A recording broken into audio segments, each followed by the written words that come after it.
Olá, tudo bem?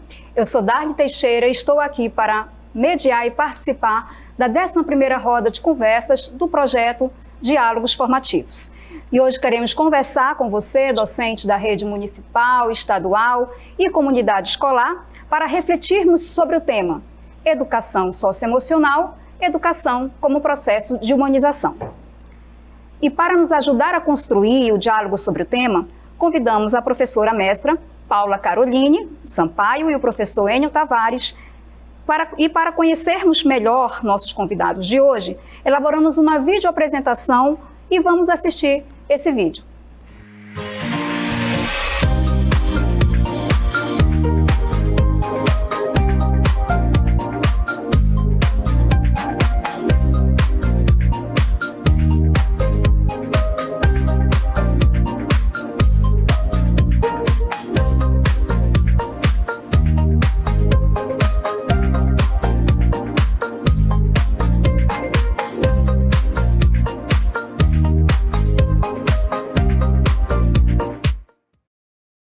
Sejam muito bem-vindos, professores.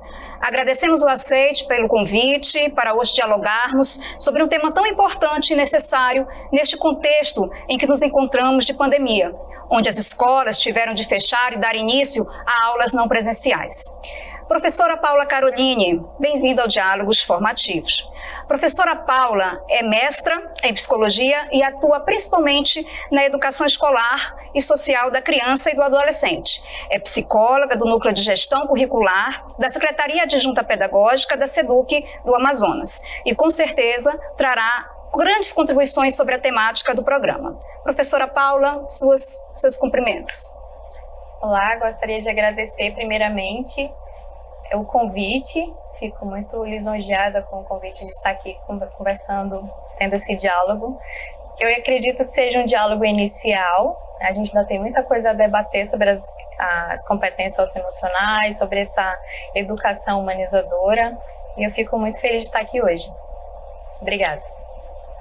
Obrigada, professora Paula. Professor Enio Tavares, é um prazer tê-lo conosco. O professor Enio é doutor em educação, atualmente é professor adjunto da Faculdade de Psicologia da Universidade Federal do Amazonas e atende na área da psicologia clínica de orientação psicanalítica. Certamente ele contribuirá com as discussões acerca da educação socioemocional. Professor Enio. Olá, Darly. Queria dizer que é uma satisfação estar aqui, né, participando desse momento. Eu acredito muito na formação no diálogo, na questão, e embora a gente não tenha esse contato direto com os professores e professoras, né, essa interação direta, eu quero acreditar que esse diálogo que vai acontecer aqui servirá assim, de mote para que professores e professoras possam conversar. Estamos aqui, né, sempre no lugar de quem vai dar algumas opiniões, mas os especialistas mesmo são os professores e as professoras que estão na prática, né, no cotidiano escolar. Queremos agradecer aos professores, pedagogos, diretores, assessores e formadores das redes estaduais e municipais que enviaram perguntas pelo link que disponibilizamos. Foram essas questões que nortearam a criação do roteiro deste programa e para a conversa de hoje. As questões selecionadas, elas vão girar em torno de 2 eixos principais. Neste primeiro bloco, nós vamos abordar no primeiro eixo, acolhimento emocional no ambiente escolar, elementos para a construção de uma educação humanizadora. E professores, antes de a gente entrar com as perguntas do link, eu vou iniciar com uma pergunta. Podemos dizer que a educação de hoje é humanizadora? E que projeto de humanização se faz presente no contexto educacional? Eu vou passar a palavra primeiro para o professor Enio responder e em seguida a professora Paula Caroline vai nos ajudar nesta resposta. Professor Enio? Bom, eu acho que essa questão é crucial assim, para a gente discutir essa temática, né? Eu pelo princípio de que toda educação ela é humanizadora, né? Na medida em que ela produz um certo tipo de um tipo de humanidade, né? Da espécie humana, né, ele nasce candidato à humanidade, mas ele se humaniza em contato com determinada cultura. Não existe humanidade a gente não entra na cultura.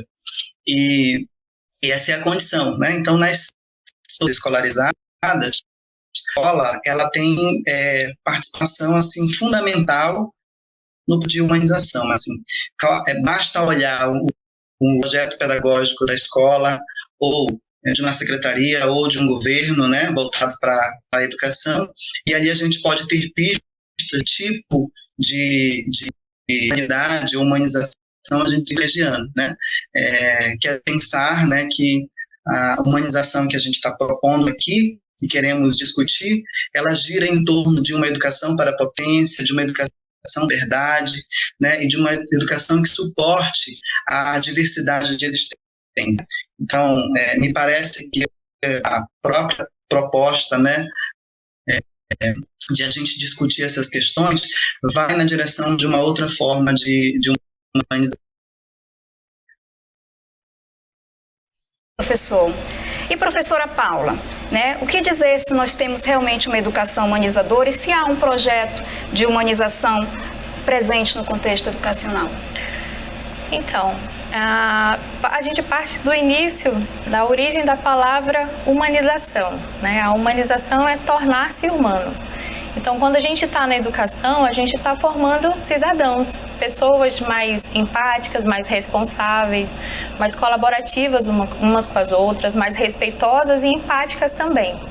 Então, Lopes afirma que a educação é por excelência humanizadora. Eu acredito que o projeto maior de humanização seja pelo bem maior, todos juntos, né? No caso, todos os atores, professores, estudantes, gestores, os profissionais da educação que se fazem presente, a comunidade escolar, todos juntos por um projeto maior que é a transformar a si mesmo e transformar também a sociedade, uma sociedade mais justa, uma sociedade mais equânime. Ótimo. Vamos dar continuidade às reflexões acerca do tema. E vamos começar assistindo a um vídeo com a pergunta da professora Ana Maria Portela. Ela é diretora de uma escola municipal chamada Professor Carlos Farias Ouro de Carvalho, da Secretaria Municipal de Manaus. Vamos ao vídeo. Meu nome é Ana Portela. Eu sou gestora da Escola Municipal Professor Carlos Farias Ouro de Carvalho, da DDZ Norte, CEMED. E eu gostaria de obter resposta para a seguinte questão, por favor. Eu tenho recebido muitos relatos de colegas professores da escola que dirijo com problemas emocionais durante esse período da quarentena que vivenciamos.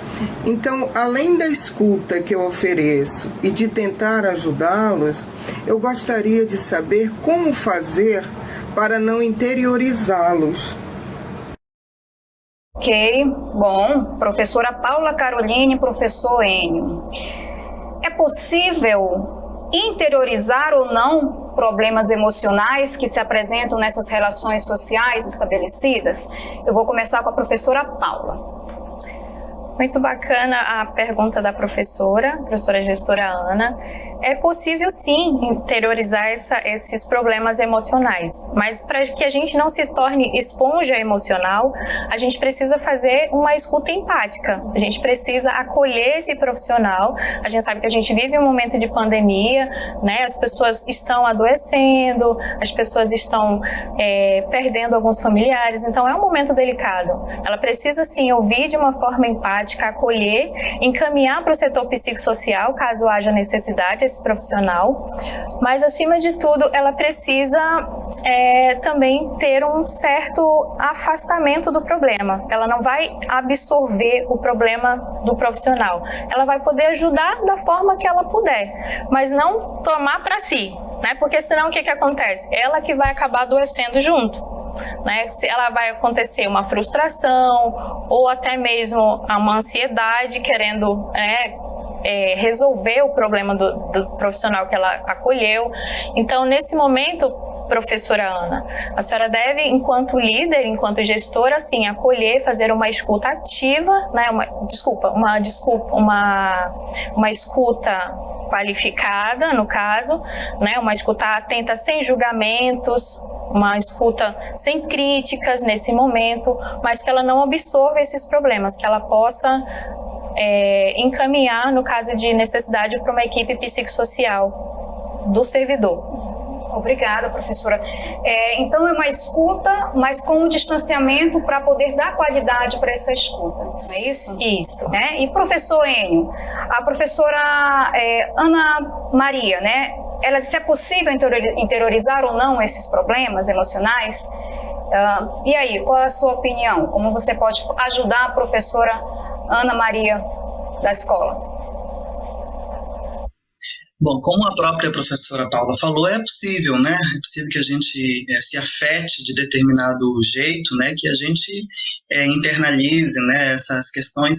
É bem verdade que, assim, essa internalização também tem a ver com os nossos conteúdos, né? Com a nossa história, né? A gente vai linkando o que é próprio nosso, né?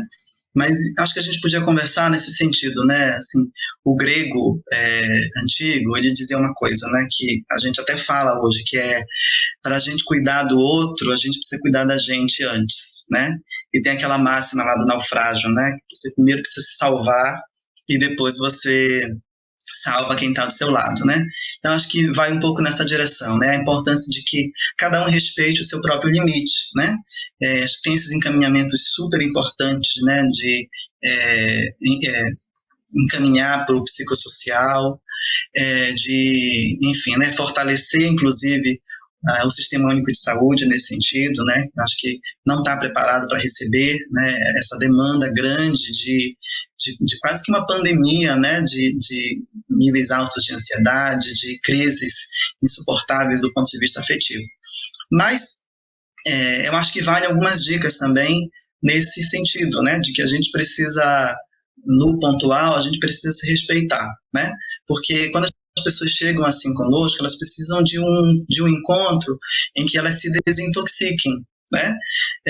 Então é importante a gente saber se você tem, né? Você como professora, como gestora, você tem habilidade para esse encontro, né? E se respeitar se você não consegue, porque nós estamos todos, digamos, agora no mesmo barco, né, da pandemia. Todos nós temos muitos motivos para sentir ansiedade, e acho que é um jeito interessante de lidar com a angústia e o sofrimento do outro, é você respeitar a sua, né? Agora, se vale assim uma pequena dica, um pouco no caminho do que a Paula está trazendo, né, de você talvez criar, se você conseguir, um espaço de escuta, né, de escuta interessada, porque a gente não se escuta, né, no nosso tempo atual a gente não consegue se escutar, mas talvez criar um espaço de escuta onde as pessoas possam falar, né, onde essas angústias, medos, né, temores possam vir à tona, e a gente não se preocupe muito em ter que dar resposta. Eu acho que a nossa cultura é uma cultura de que tem que dar resposta e resultado. Acho que uma prática boa é você só criar esse espaço onde a própria pessoa, né, nesse espaço suficientemente bom, consolidado, né, pode expressar suas angústias e a partir disso a gente acredita que pode fazer algum tipo de elaboração. Eu acho que a ansiedade de ter que dar respostas faz com que esse momento de encontro fique muito mais intoxicado, sabe, de ansiedade de quem fala e ansiedade de quem escuta, né? Então, não ter esse compromisso de resolver, porque a gente não sabe muito bem como resolver o nosso momento, pode ser um catalisador de boas emoções, né, e de um suporte adequado nesse momento. Então, sair talvez desse circuito de ter que de resolver a questão que o outro traz. Acho que é uma boa dica. Bem, professor, eu vou utilizar para mim também essa dica, junto com a da professora Paula, e eu penso que a pergunta da professora Ana Maria, ela seria a pergunta, ou é a pergunta de vários professores da nossa rede pública de ensino. E vamos lembrar que este programa é realizado com a participação dos profissionais de educação via link de perguntas. Portanto, vamos seguir com mais uma pergunta que foi feita pela professora Narilane. A professora Narilane, ela pergunta o seguinte: O que podemos fazer se somos obrigados a voltar às aulas para não sermos substituídos, já que o nosso emocional está abalado pela morte de várias pessoas e o risco de contaminação tem aumentado no retorno às aulas? É interessante o questionamento, né, que é trazido pela professora Narilane, a qual ela relata também que a escola em que ela trabalha já foram infectados 6 professores com Covid-19. O que nos faz refletir sobre o contexto atual vivenciado pelos professores de medo, de insegurança, abalo emocional, perda de pessoas queridas e amigos, né, frente à demanda do retorno ao trabalho presencial. Vamos usar o questionamento da professora com o professor Enio. Professor Enio, o que tens a dizer sobre esses sentimentos, temores e até mesmo incertezas que a professora expressa em sua fala? Eu acho que não tem como fechar os olhos para essa fala dela, né? Eu acho que ela toca nessa coisa da substituição, né? No temor da substituição. Eu não tenho condição de falar de questões administrativas, né, e nem é o foco dos meus estudos, não conseguiria falar sobre isso, mas a professora Narilane parece que ela é porta-voz de um certo sentimento social, né, de brevidade que esse momento nos trouxe, né, de efêmero que nos assola, né. Eu acho que tanto o fato de a gente sentir medo de ser substituída, né, ou de substituído, como as angústias que vêm, né, do luto e das perdas apontam para isso, né, quanto é breve, o quanto a gente pode perder coisas, né, perder emprego, perder vidas, etc., né, salvando as devidas proporções, tem essa relação, né, assim, perder um emprego exige um trabalho mental, né, de recuperação, né, mudar de casa, enfim, né, mudar de ambiente, tudo isso exige tudo isso da gente, né? Então, estar assolado com essa ideia de substituição é terrível, né, nesse momento. Chega a ser perverso e é um tipo de humanidade, já que a gente está falando de humanização, né, que parece bastante desproporcional com o que poderíamos estar investindo nesse momento, né, do cenário socioemocional, do ponto de vista assim, de uma pegada mais solidária, né? E me parece assim, uma cultura do cancelamento também, né? Essa cultura do cancelamento tem aparecido muito nas redes sociais, né? Assim, quem sai de casa para aglomerar um pouquinho, né? As pessoas já excluem do Facebook, do Instagram. Parece que tem uma cultura aí de substituição, cancelamento, morte, né? Simbólica, pelo menos. Em épocas de Big Brother, né? Eu acho que essa cultura da eliminação está muito presente, né? Mas isso é anterior, estou tentando fazer uma leitura sociológica, né, psicossociológica. Isso é anterior ao Big Brother, né? É a cultura das fábricas que, não tendo você, coloca outro no seu lugar, né? É a cultura de cuidado higienista dos últimos séculos, né? Que encarcera os loucos, os idosos, os adolescentes à altura de ato infracional, né? E nos últimos anos é a cultura também que se sofistica, digamos, nos condomínios, né? Os condomínios são formas de eliminação, né? Bom, além de me solidarizar com a professora, né? Com esse sentimento que ela tem, em contrapartida eu também pergunto, né? Em que medida a gente também não faz, nos nossos discursos e nas nossas práticas, força nessa cultura de cancelamento, porque cancelar, eliminar, pode acontecer dentro da sala de aula também, né? Quando a gente cancela o aluno que não tem um desenvolvimento emocional como a gente gostaria que tivesse, né? Quando a gente elimina aquilo que a gente considera estranho, diferente, né? Isso é um tipo de humanidade ou de humanização, né? Que a gente está propondo dentro da sala de aula. Então, eu diria, né, que talvez investir numa outra cultura e numa outra forma de a gente existir, que passa também pelas práticas educativas, pelo cotidiano da sala de aula e por revermos também o modo como a gente lida com os outros e com a gente mesmo. Muito bom, professor. A gente anda cancelando, né, e nem percebendo que estamos fazendo essa ação, né? Bom, agora nós temos uma outra pergunta que também foi enviada por uma professora da rede estadual, professora Astrobete Branco, da Escola Estadual José Bentes Monteiro. A pergunta da professora Bete é a seguinte: Gostaria de saber como motivar e fortalecer o emocional dos alunos mediante as perdas que possam ter tido ou ainda situações de acometimento da Covid em estado grave por parte de familiares. Professora Paula Caroline, o que a senhora sugere como práticas viáveis para motivar e fortalecer o emocional tanto dos estudantes quanto da comunidade escolar como um todo? Muito boa a sua pergunta, professora. Tem um plano de retorno, eu sugiro a leitura do plano de retorno às aulas e também das recomendações das competências socioemocionais, que foram inscritas recentemente, por uma equipe psicossocial, no caso uma psicóloga e mais 2 assistentes sociais escreverem essas recomendações, e lá tem algumas práticas pedagógicas que podem estar sendo desenvolvidas. É uma pergunta complexa, por quê? Porque cada escola tem uma realidade, então quem vai ter essa noção é o gestor, com a sua gestão democrática. Ele vai fazer a leitura da sua comunidade, como é que estão esses estudantes que ele está recebendo, como é que está a comunidade, e ele vai percebendo, porque é no chão da escola que ele vai ver essa realidade. Cada escola tem uma realidade diferente da outra.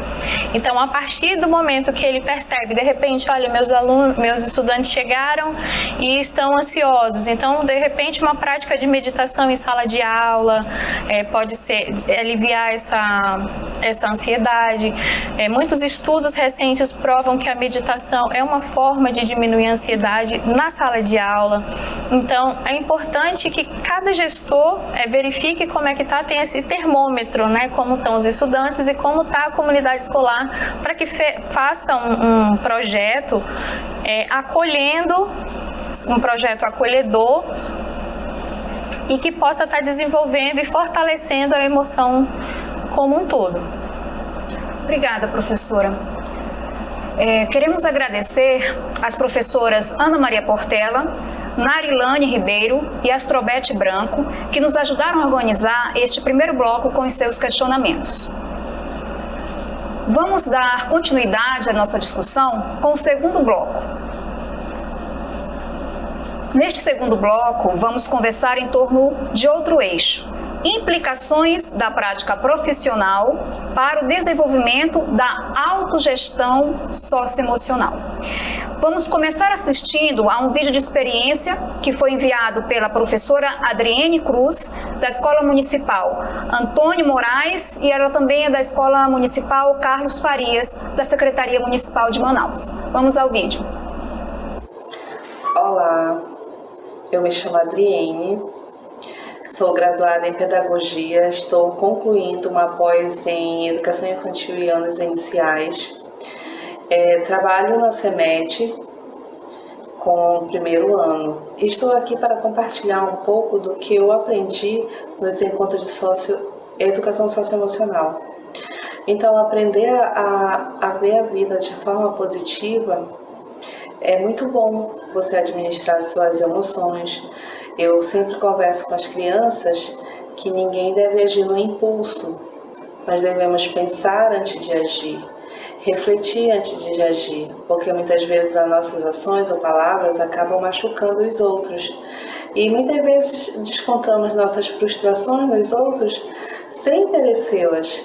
Então, educação socioemocional ensina a gente a administrar as emoções, e as nossas emoções, elas são fundamentais para nossas vidas, porque elas podem tanto ser abaladas como ser enaltecidas.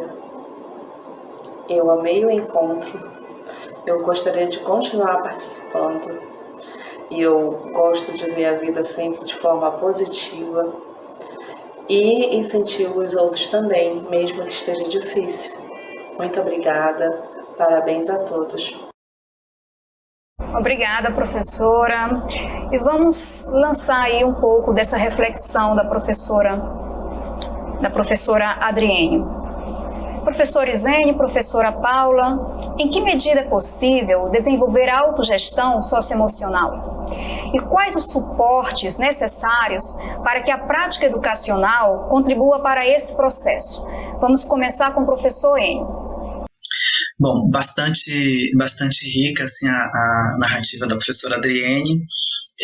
Ela parece bastante entusiasmada, né, com esse espaço de formação aí que ela participou desse curso, e eu acho que isso dá assim, pistas do que a gente pode fazer para estimular essas capacidades, né, porque a autogestão ela é uma capacidade que a gente adquire, né, a autogestão das emoções. Porém, apesar de no nome ser autogestão, né, que se refere ao próprio indivíduo, eu acho que ela tem a ver com uma certa heterogestão, alterogestão, né, no sentido de que envolve o outro, né, a própria professora Adriene fala de que ela consegue fazer isso porque ela teve contato com determinado contexto, grupo, formação, né, com outras pessoas. Então, me parece que a pista é essa, né, aquilo que o indivíduo deve desenvolver, ele só consegue desenvolver quando ele encontra, em geral, um ambiente facilitador, né? E esse ambiente é esse ambiente que inspira confiança, né? Ela até fala, né, de ver as coisas positivamente, né? Às vezes eu acho que isso pode ser um problema também, né? Assim, ver tudo muito positivo faz com que a gente não consiga ver as coisas como elas são, né? De forma realística. Mas eu entendo a professora quando ela diz, porque me parece que é ter confiança, né? No futuro, nas coisas como elas estão se apresentando, algum fortalecimento interno, a gente poderia dizer, né? Que é composto tanto por a capacidade de a gente pensar, quanto a capacidade de a gente suportar certas angústias, né? Então, eu acho que isso tem tudo a ver com um ambiente, né? Do ponto de vista assim, prático, por exemplo, a sala de aula pode ter uma atmosfera tão legal, tão bacana, em que a gente pode se sentir livre para fazer pergunta, né? Se sentir à vontade para discordar, né? E pensando aí nessas habilidades socioemocionais, isso pode ser um barato, né? A criação da cidadania a partir desse espaço onde a gente pode discordar de ideias, concordar entre elas e a gente sair mais rico disso. Mas só um ambiente que eu estou chamando de ambiente facilitador, que promove essa força interna e que é capaz de a gente se formar do ponto de vista da autogestão. Então, resumindo, eu acho que a gente só adquire a capacidade de autogestão quando a gente está com outras pessoas e lida com esse ambiente que facilita. Professora Paula, voltando à mesma pergunta, né? Em que medida é possível desenvolver essa autogestão socioemocional e quais os suportes necessários para acontecer essa prática educacional para contribuir para esse processo? Maravilha a pergunta da professora, a gente vê realmente um entusiasmo na fala dela. O que é bacana da questão da autogestão? A autogestão é uma macrocompetência das competências socioemocionais e tem a ver com a questão do foco, da determinação, objetividade, responsabilidade. Então, como é que eu desenvolvo? Eu posso desenvolver. O professor, quando ele chega na sala de aula, ele já começou um processo de planejamento antes lá na casa dele, né? Então, quando ele chega lá com a aula pronta, ele já passou por um processo de planejamento. Então, pensar em estratégias que ele possa estar utilizando na sala de aula para que os alunos também desenvolvam a questão do foco, a questão da determinação, com a questão do feedback, utilizando as metodologias ativas, por exemplo. Dentro por exemplo, a aprendizagem baseada em problemas, colocar um problema para que aqueles estudantes possam, em conjunto, chegar a uma determinada ação e dando esse feedback, olha, você pode estar melhorando aqui, você pode ter mais foco aqui. Então, são estratégias que ele pode estar abordando em sala de aula e que ele pode estar tanto aprendendo, o professor aprendendo a autogestão, quanto também ensinando. Uma outra estratégia muito bacana também é a questão do tempo, a gestão do tempo que o professor faz em sala de aula. Quando ele faz a autogestão, ele faz a gestão do tempo, como ele controla esse tempo que ele está ensinando, como ele controla o planejamento que ele está fazendo. E o bacana da autogestão também é que ela está correlacionada com a competência 6 da BNCC, que fala do projeto de vida. Quais são os meus objetivos? Quais são os meus sonhos? O professor, quando ele tem essa capacidade de saber o que ele quer, o que ele precisa, quando ele consegue ter foco, ele consegue levar esse foco também para os seus estudantes. Então, tudo faz mais sentido, fica mais harmonioso na sala de aula. Perfeito também, né? Tenho certeza que as respostas dos professores ajudaram tanto a professora que fez a pergunta, como a outros professores que se sentiram representados pelo mesmo questionamento da colega. E agora nós vamos à pergunta enviada pelo professor Francisco da Silva Reis. A pergunta que ele faz é a seguinte: como trabalhar o emocional e o sentimental das crianças com o propósito de eles reconhecerem suas falhas e se orientarem para o entrosamento e o compartilhamento afetivo? Então, vamos conversar com a professora Paula. Professora Paula Caroline, como trabalhar esse processo de reconhecimento das falhas pessoais de modo a potencializar o desenvolvimento socioemocional? Perfeito esse questionamento. Quando a gente faz o reconhecimento das nossas falhas, a gente está se reconhecendo também enquanto ser humano. Nós somos seres humanos sujeitos a falhas. Então, quando a gente consegue nomear e saber onde a gente está errando, a gente precisa o quê? Aprender com esses erros. Então, ocorre uma autorregulação e resolução de conflitos também. O professor vai fazendo essa resolução de conflitos em sala de aula. E o que é bacana dessa questão é que eles podem estar juntos, aprendendo as emoções e nomeando essas emoções. Nós temos algumas emoções básicas, né? A raiva, a alegria, a tristeza, o nojo. Então, o primeiro passo é nomear. Né? Nós somos seres humanos e estamos sujeitos, a gente precisa se permitir também errar, se permitir sentir raiva, mas o mais importante de tudo isso é aprender como utilizar de uma forma positiva, né? Os alunos também passam por esse processo, às vezes ocorre um desentendimento em sala de aula e o professor vai lá e pode remediar de que forma? Fazendo a resolução desses conflitos e apontando juntamente, coletivamente com os estudantes, de que forma pode estar resolvendo, que outra forma a gente pode resolver esse problema. E eles começando a pensar em soluções para que está ali harmoniosamente pensando em soluções. E aí, dessa forma, eles também se fortalecem e desenvolvem as habilidades socioemocionais necessárias. Certo. Bom, tenho certeza que a fala da professora Paula aqui foi enriquecedora. Eu até lembrei um pouco daquele filme, né? Aquela animação Divertidamente que tem essas macro emoções, né? Isso, bem emoções básicas. Nomeadas, né? E representadas pelas personagens. Vamos ter agora um vídeo enviado pela professora Zelina Torres.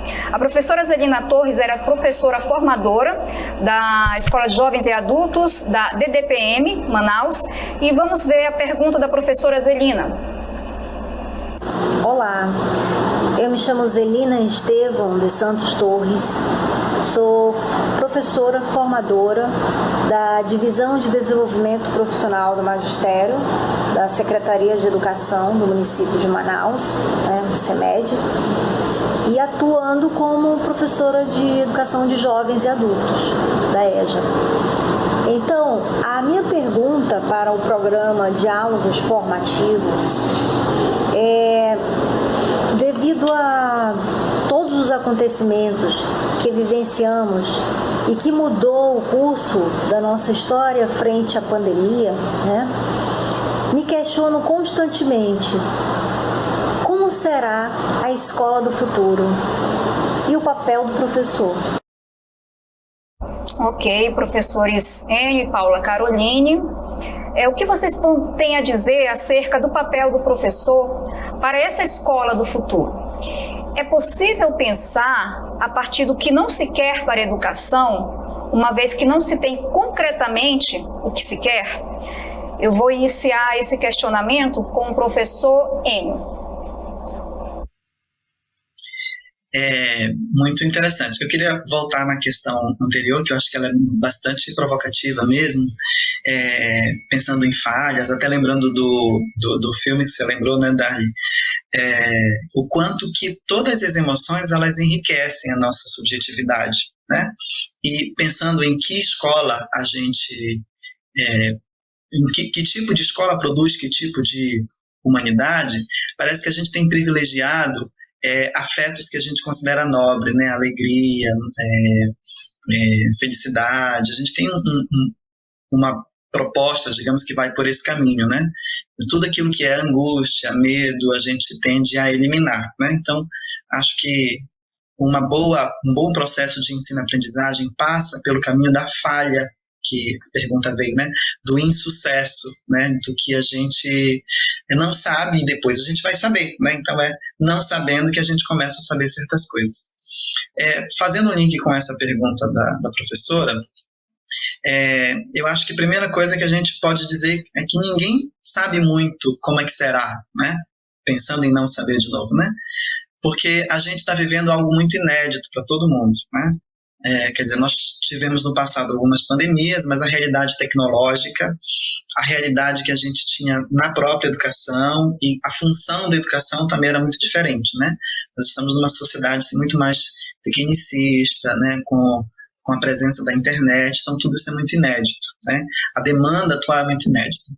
A história assim nos ajuda a pensar, mas a gente não, assim, nunca teve um momento igual, né? Então, olhar para o passado é legal, mas se a gente for dirigindo e olhar ficar só olhando pelo retrovisor, a gente fica muito arriscado, né, para a gente fazer isso. E eu acho que a pandemia ela veio colocar assim, um dedo na ferida de todos nós e dos nossos processos de subjetivação e a nossa organização social, tá? E também na forma como a gente dá sentido às coisas no momento presente. Mais do que prever o futuro, eu desejo, sabe, então dizendo que tem esse campo do não saber, eu desejo que a escola do futuro ela seja uma escola mais aberta para a formação de um outro tipo de humano, que privilegie ou que dê espaço para todas as emoções, por exemplo, né? Não só para a racionalidade, não só para o conteúdo, mas também para outras conexões, e eu chamo isso de formação de um homem em sua potência e riqueza, né? A gente não sabe lidar, por exemplo, com o que foge do script, né? E isso deveria ser parte da nossa educação, né? A gente trabalhar com aquilo que é indeterminado, né? Antes da pandemia, a gente conseguia até passar panos quentes no que era fora da rotina ou do roteiro, né? Parece que a pandemia nos desautorizou disso, porque esse indeterminado, né, isso que é fora do script, está o tempo todo aí atuando sobre nós, mas a gente conseguia passar panos quentes, né? E parece que a urgência agora é de a gente intervir no indeterminado e intervir num determinado improviso, né? E espero, então, que essa nova escola e a nova educação, ela passe por uma nova relação com o planeta, por exemplo, com o ambiente, e uma outra, como falamos, uma outra forma de a gente existir nesse mundo. Obrigada, professor Enio. E passo a mesma pergunta da professora Zelina para a professora Paula, né? O que você pode dizer acerca desse papel do professor para essa escola do futuro? Eu penso que a pandemia já antecipou a escola do futuro. Se a gente for pensar na sala de aula como era na época de fevereiro e como está agora, a gente já antecipou essa escola do futuro. Com maior conectividade. Um exemplo disso é a nossa realidade atual. As escolas do mundo inteiro pararam no tempo da pandemia. E aqui, nós, no estado do Amazonas, os alunos continuaram a ter aula através do projeto Aula em Casa. Então, tem e-books, né? Existem tablets, celulares, computadores conectados nessa nova realidade virtual. Existem os professores que estão aqui desse lado, do lado da câmera, passando conteúdo. Então, os alunos não ficaram sem aula, não ficaram desassistidos nesse caso. Então, eu penso que a própria pandemia já antecipou essa educação do futuro, que a gente ouve muito falar na educação 4.0 também. E outra questão que a pandemia trouxe foi a questão das metodologias ativas, o próprio ensino híbrido, né? Metade presencial, metade na conectividade. Então, assim, é um espaço que a gente não tem mais como retroceder. Se antes existia alguma resistência a essas mudanças, se antes existia alguma dificuldade em relação à conectividade, eu penso que os professores assim foram super-heróis nessa época da pandemia, que com toda a dificuldade que encontraram, eles conseguiram levar conteúdo, conseguiram levar da melhor forma ensinamento para os seus estudantes. Então, assim, se superaram e muito. Então, se antes se acreditava que não conseguiam, que não era possível. A pandemia veio mostrar e dizer, olha, é possível ter um novo lugar, tem um novo lugar para essa educação, a educação está se transformando e a gente não pode parar. Existe uma teoria que fala da teoria do cérebro trino, que antigamente falava cérebro reptiliano, agora fala cérebro basal. É a questão da acomodação. A gente sempre foi treinado para a acomodação. O nosso cérebro, ele tende a querer o mais fácil, ele tende à zona de conforto. E a pandemia veio dizer, olha, não dá mais, não tem mais espaço para o conforto, não tem mais espaço para resistir. A questão da resistência também é do cérebro trino, né? A gente precisa resistir não dá mais para resistir a essas mudanças, a gente precisa estar em movimento. Então eu penso que essa educação do futuro a gente já consegue vivenciar agora e pensar numa educação mais acolhedora e transformadora. Perfeito, professora. Então, professora Zelina, você é uma professora do futuro. Pergunta respondida. E vamos agora para a última pergunta deste bloco, que foi enviada pela professora Betânia Corrêa. Ela é professora formadora do GTE na DTPM da CEMED Manaus. E a pergunta dela é: eu gostaria de saber como trabalhar a humanização entre crianças, jovens e adultos, se em alguns professores existe a falta dessa humanização. Bom, uma pergunta vamos colocar para o professor Enio. Professor Enio, o que tens a dizer para a professora Betânia sobre o questionamento em que ela compartilha conosco? Eu acho que tem alguma questão que, mesmo a gente trabalhando com adultos, tem uma certa infantilização de adultos, né? Então, eu estou tentando dar essa resposta a partir da mesma ideia, de um certo adultocentrismo, né? Quer dizer, um rebaixamento da condição do jovem, do adolescente, da criança, e eu estou incluindo o adulto porque parece que a relação estabelecida entre professor e aluno pode nos remeter a essa infantilização. Quer dizer, eu estou fazendo uma interpretação por um lado, eu acho que a realidade tem mais do que isso, né? E parece que esses adolescentes e essas crianças, esses jovens, eles não têm capacidade, por exemplo, de fazer boas escolhas, né? Eu acho que isso é uma questão de se problematizar. Tanto boas escolhas, quanto ter autonomia, quanto ser ativo no processo, né? Tem sempre um tipo de relação de poder estabelecido aí, né? A gente não leva em consideração as vozes, digamos, dos estudantes. E, na minha opinião, isso é desumanizá-los, né? Que a gente descaracteriza as suas identidades, o seu jeito de ser, o seu jeito de aprender, por exemplo, né? Então, o reconhecimento dessas pessoas como tal, eu acho que favorece um tipo de humanização que acho que a gente está pretendendo. O fato é que o nosso sistema cultural, ele tem essa descaracterização também em relação aos professores, né? Tem uma certa perversão em relação ao próprio jeito específico de cada professor dar aula, e tem uma outra coisa que eu acho que é desumano nesse sentido com os professores, que é culpabilizá-los pela possibilidade ou não de sucesso, por exemplo, dentro da sala de aula. Então, e a gente sabe que essa estratégia de culpabilização nunca deu certo e nunca dará certo, né? Então, eu penso que esse tipo de falha compromete tanto a liberdade do professor, né, diante do seu alunado, né, dos seus estudantes, quanto isso chega na própria descaracterização do aluno. Então, eu estou tentando pensar que isso é alguma coisa que atravessa os processos educativos como um todo, porque também o professor é atingido por isso, e também o jovem, o adolescente, o adulto, né, estudante é atingido por essa mesma lógica. Então, talvez seja interessante esses espaços em que a gente está, né, discutindo essas questões, porque eu acredito que são espaços de fato de formação, que eles cheguem na ponta, que eles cheguem nas discussões dos corredores, e que essas estratégias, né, de eliminação, como a gente falou, né, ainda há pouco, elas possam ser cada vez menos presente nos nossos espaços, e que cada um de nós, professores, alunos, diretores, né, assim,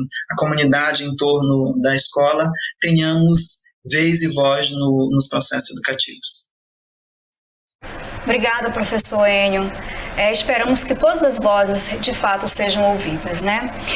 E passou rápido, né? Chegamos já ao final deste programa, mas como estamos em um mês emblemático, que é o Setembro Amarelo, e eu queria convidar o professora Paula e o professor Enio para abordar outros elementos que poderiam trazer também para este debate, né, nesse processo formativo humanizador.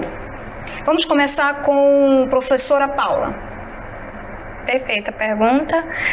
Eu penso que aqui já é um momento de início, esse diálogo já é muito importante, mas eu penso também que um outro tema que é dentro dos temas transversais é a questão da saúde mental, que traz o Setembro Amarelo, mês de prevenção ao suicídio.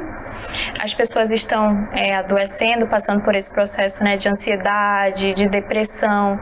Então, que fique esse chamado para esse acolhimento, para esse cuidado, para esse olhar mais apurado das pessoas que estão precisando de ajuda, para que sejam ouvidas, né? Se for estudante, para que o professor em sala de aula consiga ouvir esse estudante, e vai além da questão do conhecimento, da cognição, mas ter esse termômetro em sala de aula, como é que anda esse estudante, se está trazendo algum problema de casa, se for professor, que o gestor também possa fazer esse filtro dessas emoções também, e que fica esse alerta. Mês de Setembro Amarelo está aí exatamente para a gente ficar mais atento, com o olhar mais aguçado para a questão da saúde mental.